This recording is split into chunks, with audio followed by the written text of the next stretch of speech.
Mazlek.net. Le journal.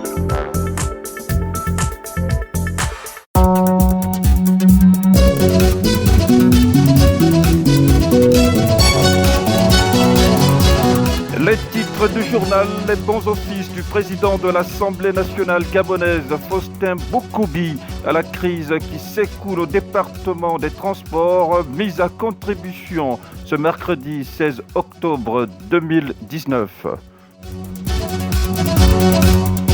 Zoom dans ce journal sur les 5 pistes de sortie de crise du Gabon dévoilées par Jean Ping lors de sa sortie du 12 octobre dernier. Les droits d'auteur pour les nuls, trame du livre de Norbert Epandja, récemment mise en vitrine sur le titre « Mon combat pour les droits d'auteur ». Le directeur général de la Société gabonaise des transports, Sogatra, vraisemblablement convoqué à l'Assemblée nationale ce mercredi 16 octobre 2019 en vue d'apporter les lumières sur la crise de gouvernance qui plombe son administration.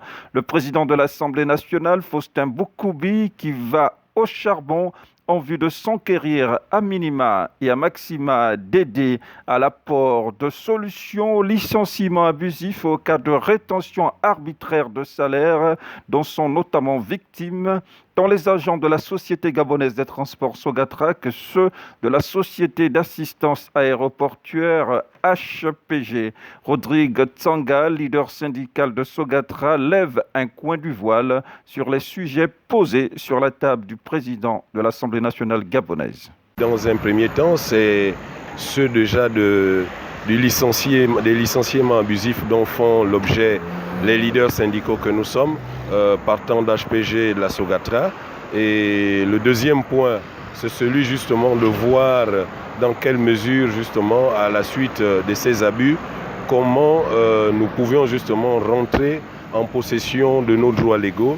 Et le troisième point, c'est celui également d'amener le président de l'Assemblée nationale à convoquer les administrations concernées, particulièrement le ministre des Transports, pour venir justement non seulement clarifier les leaders syndicaux que nous sommes sur la situation de la Sogatra, mais également les parlementaires.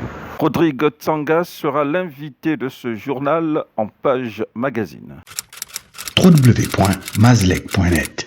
L'Organisation nationale des employés du pétrole, ONEP, cherche preneur. Le poste de secrétaire général laissé vacant depuis la démission en mi-2016 pour des convenances personnelles de Paul-Aimé Bagafou et à titre transitoire laissé aux mains de son adjoint Sylvain Bayami Binet, faute de candidat. Un poste à pourvoir qui devrait à nouveau être mis en jeu dès début 2020. Les éclairages du secrétaire général par intérim de l'ONEP, Sylvain Bayami Binet. En 2018, nous avons lancé l'organisation d'un congrès pour spécialement et spécifiquement le renouvellement des organes statutaires de base, à savoir le bureau national, le bureau provincial de l'Ogooué-Maritime et le bureau provincial de l'Estuaire. Et les discussions ont été prises pour que ce congrès se tienne et malheureusement au terme des délais prévus par les statuts, aucune candidature n'a été enregistrée pour le renouvellement du bureau national, aucune candidature n'a été enregistrée pour le renouvellement du bureau provincial de l'Ogooué-Maritime. Et une candidature a été enregistrée pour le renouvellement du bureau provincial de l'Estuaire, mais cette candidature ne répondait pas aux critères fixés par les statuts. Ce qui a amené le bureau national sortant à appliquer les dispositions statutaires qui disent que au terme du dépouillement des candidatures, s'il n'y a pas de candidature ou si les candidatures présentées ne répondent pas aux critères, eh bien, le mandat du bureau national est prolongé jusqu'à l'organisation d'un nouveau congrès.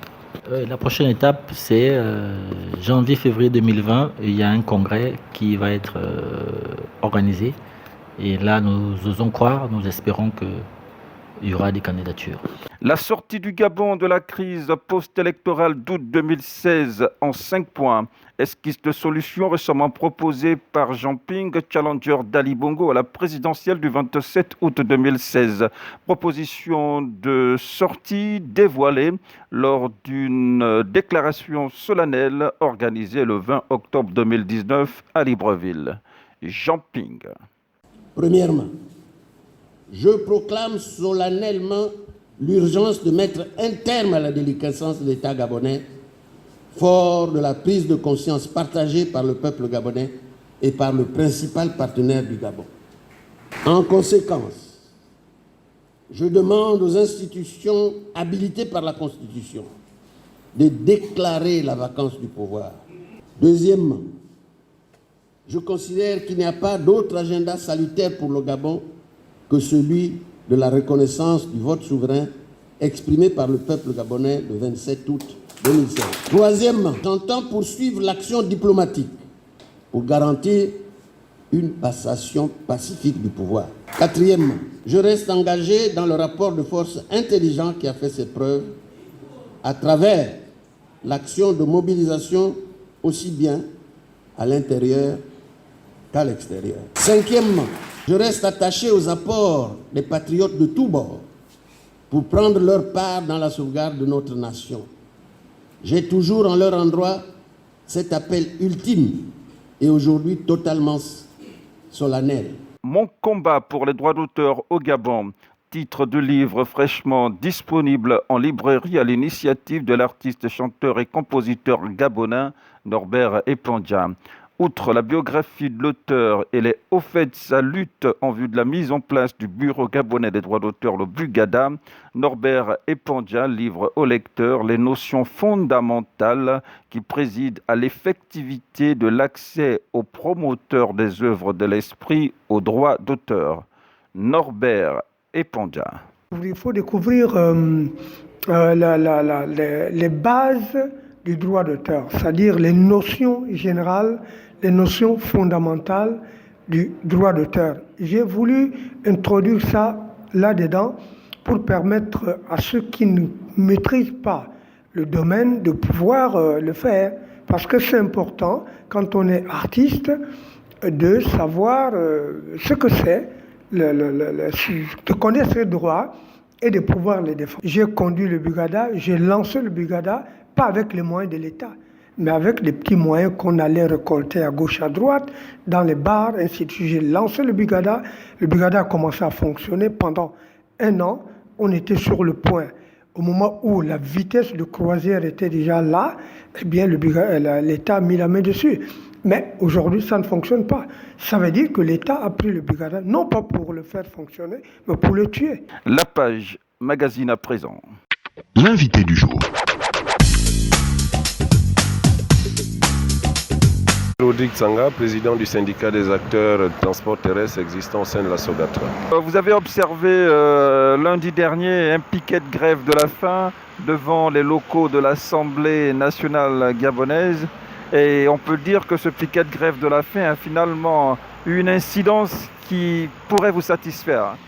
Évidemment, oui, à la mesure où nous avons eu très rapidement la réaction du président de l'Assemblée nationale à la suite de notre présence au Parlement gabonais, à la suite de la crise sociale qui prévaut non seulement au sein du ministère des Transports, mais des organismes sous tutelle, particulièrement la Sogatra et HPG, qu'il était mieux pour nous d'aller justement poser cette situation auprès des parlementaires. Et du coup, les 2 heures qui ont suivi notre présence à l'Assemblée nationale, le président de l'Assemblée a diligenté son cabinet pour faire en sorte que ce mercredi, puissions nous retrouver autour de 14 heures afin de discuter sur ces questions qui préoccupent justement la situation sociale des agents non seulement de la Sogatra mais de HPG. Et quelles sont dans votre cahier de charge les principales préoccupations qui seront portées à l'attention du président de l'Assemblée nationale, Faustin Boukoubi?